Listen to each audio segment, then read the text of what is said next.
Hi guys, I will show you how to merge or how to union all the tables, different sources together. So in this view, I have, or in this workflow, I have three countries. So the first one is all the numbers from Malaysia, monthly number from Malaysia. This one from, sorry, it's Indonesia, and this one from Malaysia, and then this one from Singapore. So three countries. So the question here is, how can we merge all the numbers together in the same place? Now let us ignore the differences in structure at the moment. I just want to show you how to merge them, merge all the rows into all the tables together in the same place. Later we will talk about how to make them, how to restructure them or reshape them in order to make sure that all the numbers are like all the months and all the accounts will be aligned in the same place. Okay. Now in order to merge all the three work stream or all the three part of the workflow like this into the same place, we have the union tool here. So join, go to the join and then union. You can put the union in the same place, and then you can connect all of them, all the work stream together in the same place like this, and then you can just add one more browse button in here, and then you can run it. Okay. So after this, you can see those are the guys from all the countries. So actually we have all the rows from all the report, monthly report. Okay, you can see here this from this row to this row, which is the first part, which is the report from Indonesia. The second one, which is from um, Malaysia, and then the third one is from the Singapore and here as well. So you can see this is just the union tool, and then you are done. The job is done. I need to show you, after merging, you need to check and then to make sure that all the sources will be merged correctly. So in order to do that, you go to the go to the transform part here, menu here, and then you drag the summarize tool down, and then you connect to the check in here, and then I just use the file name now. Now this is when you need the file name. And you see this is the file name is very important, because without the file name, then you cannot check this thing. And then you can group by the file name, and then you just count the number of rows in in each table. Okay, so you can run this one in here, and you can see the result. So it's tell me that we have 10 rows from Malaysia, 9 rows from Indonesia, and then 11 rows from Singapore. Let us check here and then see how. Okay, so we have 9 row from Indonesia from 1 to 9, and then this one 10 row. So this check is very useful when your table is very big.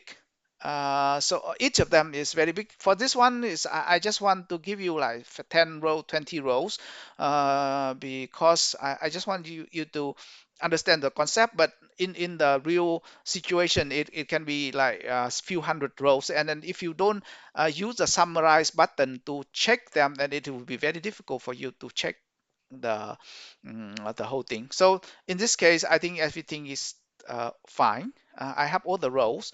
Um, Although you cannot use the number yet, because you can see here, right?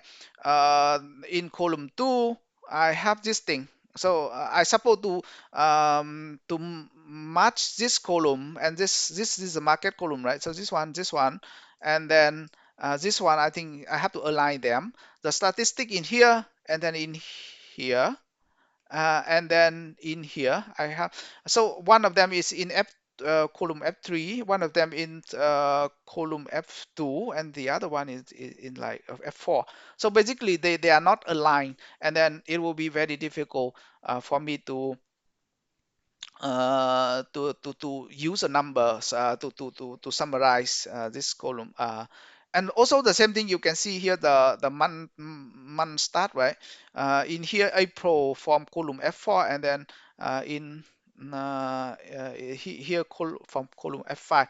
So this one will be the structuring part, in which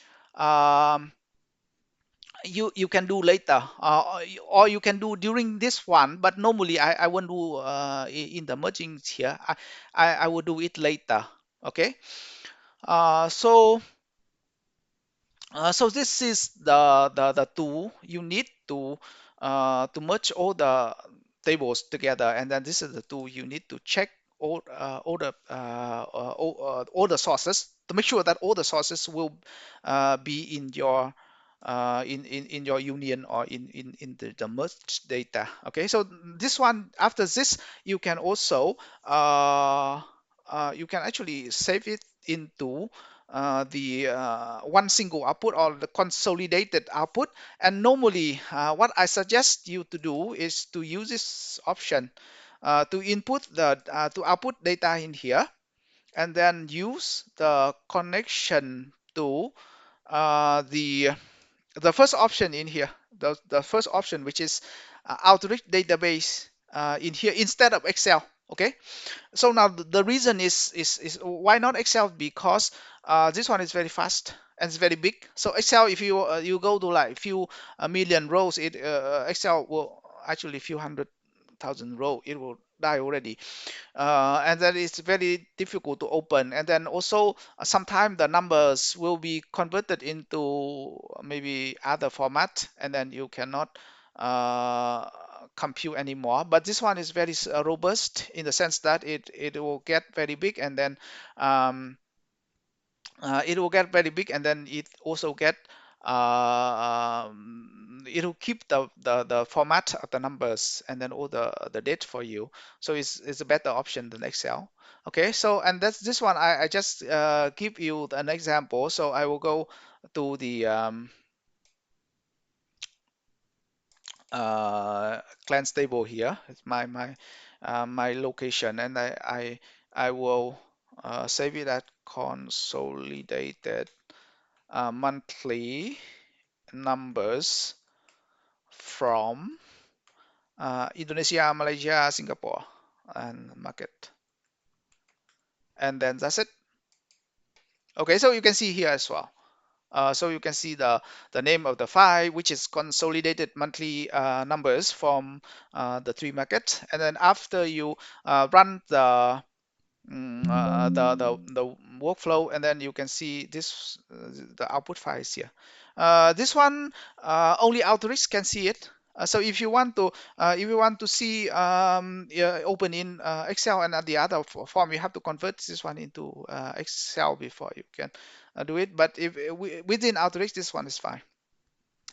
Now, if you want to work on this file instead of the merging this one, because merging is a very long process, and then it will take you like few if the data is big, it take you like 5 minutes, 10 minutes. So you don't want to every time you run the whole workflow, it will merge again. So you don't want to do that. So the thing is that you only want to work on the merge file like this. And then the trick is just to copy this one over here, the output file over here, and then you convert this one to the input data. So this one, this output file becomes the input file in here. So if I put it line for line, it will look like this. So this one, they are actually the same. Output file become the input file. They are the same, but we don't need this one anymore. So we don't need the input and the whole process, merging process anymore. I put it into the container, and then I disable this one. So whenever I run this workflow, it doesn't merge anything at all, but instead it will show me the output, merged output already in this file, and then you can start to work on this output. So for example, if you want to summarize the number of row for market, again you can just put the summarize button here, and then you group, and then you count the number of rows, and then run it again, and then it will make it like this. There you go. So you can have everything in here already. You don't have to merge. Okay, so guys, so this is a short video, but then it had a lot of techniques, and hopefully after this, you know how to merge the all the function, all the tables together, use you with the union function or the union button here, and then you know how to save it with the optimal yxdb format with the output like this. You know how to turn the output file into the input file, and then the last thing is just to disable the merging process by this container and this button, uh, in order to avoid running the merging workflow, the merging work stream again and again, and then which is take a lot of time in alteryx. Okay.